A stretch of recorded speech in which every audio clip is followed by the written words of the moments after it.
তিনি মুক্তিপ্রাপ্ত হয়েছেন। সর্বপ্রথম আমরা আল্লাহ দরবারে শুকরিয়া জ্ঞাপন করে আলহামদুলিল্লাহ। সংগ্রামী ভাইয়ের আমার, আমাদের নেতার মুক্তি হয়েছে। আন্দোলন শুরু করতে হবে। জুলুম নির্যাতন করে ইসলামী আন্দোলনের অগ্রযাত্রাকে রুখে দেওয়ার যারা দিবাস্বপ্ন দেখে তারা ভুলের মধ্যে আছে।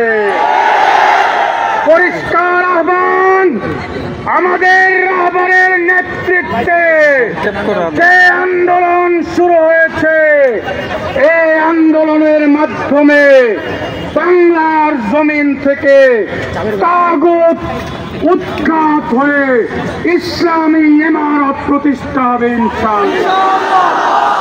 এখন আমাদের সামনে জুমার নামাজ, সংক্ষিপ্ত আপনাদেরকে অভিনন্দন জানাবেন আমাদের কাঙ্ক্ষিত বরণ্য মুক্তিপ্রাপ্ত সিপাহসালার শাইখুল হাদিস ইবনে শাইখুল হাদিস হযরতুল আল্লাম মামুনুল হক হাফিজাহুল্লাহ।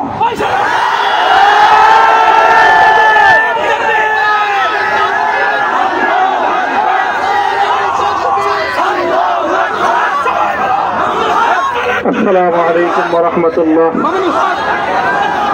আলহামদুলিল্লাহি ওয়া কাফা ওয়া সালামুন আলা ইবাদিহিল্লাযীনা ইসতাফা। আম্মা বা'দ, ফাআউযু বিল্লাহি মিনাশ শাইতানির রাজীম।